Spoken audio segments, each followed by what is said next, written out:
विधानसभा के मानसून सत्र में 2 पारित किए गए भूमि अर्जन और हरियाणा परिवार पहचान विधेयक को कांग्रेस ने जहां घातक बताया है, वहीं विधानसभा अध्यक्ष ज्ञानचंद गुप्ता ने पारित किए गए दोनों विधेयकों को फायदेमंद बताया है। विधानसभा अध्यक्ष ज्ञानचंद गुप्ता ने मानसून सत्र की समय अवधि पर सवाल उठाने वाले पूर्व मुख्यमंत्री एवं नेता विपक्ष भूपेंद्र सिंह हुड्डा को भी आईना दिखाने का काम किया है। मानसून सत्र समय की अवधि पर विपक्ष द्वारा लगाए गए आरोपों में कितनी सच्चाई है, इस बारे में खास बातचीत की हमारे संवाददाता अनिल कुमार ने जिला अध्यक्ष ज्ञानचंद गुप्ता से।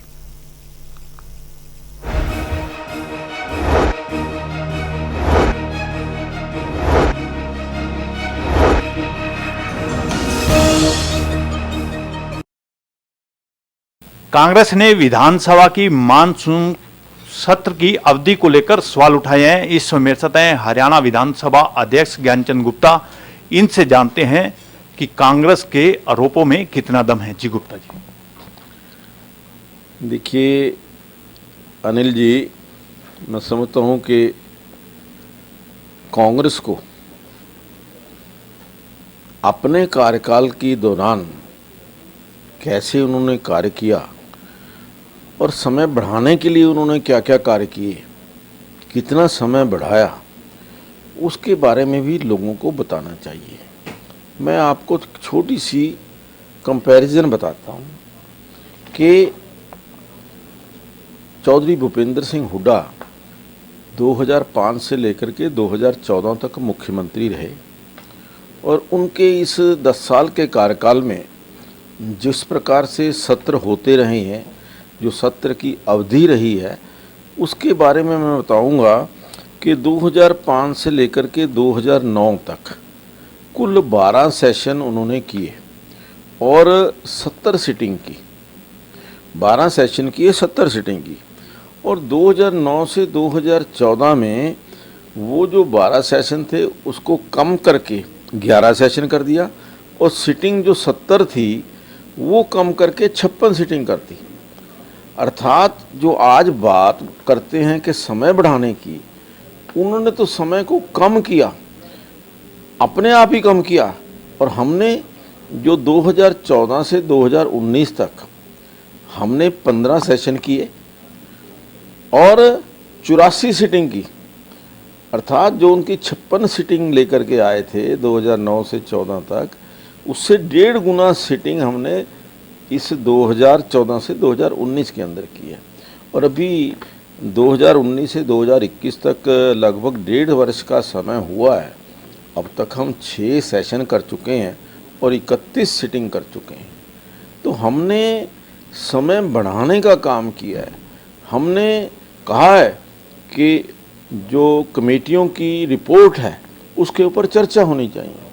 हमने बिल इंट्रोडक्शन के लिए, पहले क्या होता था उनके समय में कि जिस दिन बिल वो इंट्रोड्यूस करते थे उसी दिन पास होता था, ये परंपरा रही है उनकी। हमने कहा कि नहीं, बिल पहले दिन टेबल होंगे, अगले दिन या उसके 2 दिन के बाद उनके ऊपर चर्चा होगी, ताकि जो विधायक हैं वो उन बिल के ऊपर पढ़ करके कोई चर्चा कर सके। उन बिल के अंदर यदि कोई कमियां हैं तो वो विधानसभा के अंदर सरकार को बता सके। तो इस प्रकार की व्यवस्था हमने शून्यकाल शुरू किया है। शून्यकाल पहले कभी नहीं हुआ। आज जिस प्रकार से शून्यकाल के अंदर हर दिन हमने 1 घंटा रखा है, हमने उस समय बढ़ाने के लिए रखा है कि ताकि जो हमारे विधायक हैं वो चर्चा कर सके। लेकिन चौधरी भूपेंद्र सिंह हुड्डा जी कह रहे हैं कि नहीं, ये शून्यकाल ख़त्म किया जाए।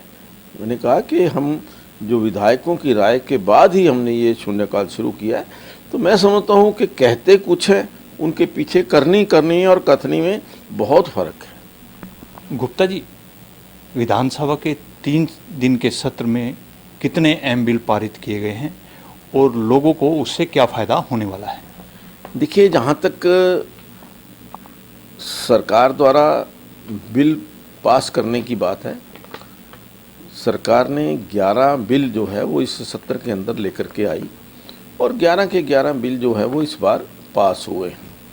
और कुछ प्रमुख बिल मैं समझता हूँ कि जो बहुत आवश्यक थे, जैसे नकल को रोकने का है कि परीक्षाओं में ये धांधली ना हो, परीक्षाओं के अंदर पेपर लीक को कैसे रोका जाए, इसके ऊपर विस्तृत रूप से चर्चा भी हुई है और बिल भी सरकार लेकर के आई है। मैं समझता हूँ कि ये एक अच्छा कदम है। इसके साथ साथ जो सरकार की योजनाओं के लिए भूमि अर्जन करने का मामला है कि अगर सरकार कोई प्रोजेक्ट, जनहित का प्रोजेक्ट, जनता के लिए प्रोजेक्ट को लेकर के आती है, उसके लिए कोई ज़मीन की आवश्यकता है, तो मैं समझता हूँ कि सरकार को इस बात का अधिकार होना चाहिए कि जो प्रोजेक्ट आ रहा है वो जनहित के अंदर आ रहा है और उसके लिए यदि ज़मीन की आवश्यकता है तो उसको ज़मीन अधिग्रहण करने का अधिकार मिलना चाहिए। तो मैं समझता हूँ कि इस प्रकार से जो बिल सरकार लेकर के आई है उसके अंदर जो अन्य बिल हैं, अपने परिवार पहचान पत्र जो है, मैं समझता हूँ कि एक बहुत बड़ा आयाम स्थापित करने वाला है।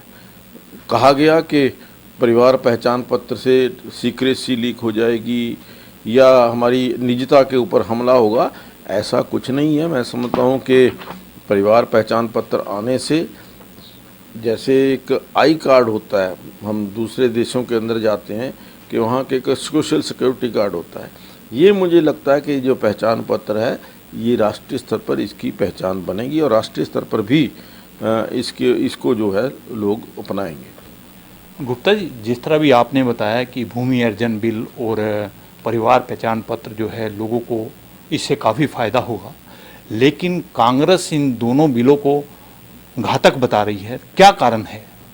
नहीं, देखिए, विपक्ष में होने के नाते जो मैं समझता हूँ कि विरोध होना चाहिए विपक्ष को, वो मैं समझता हूँ एक सकारात्मक विरोध होना चाहिए, जो जनता के हित के लिए बात करनी चाहिए।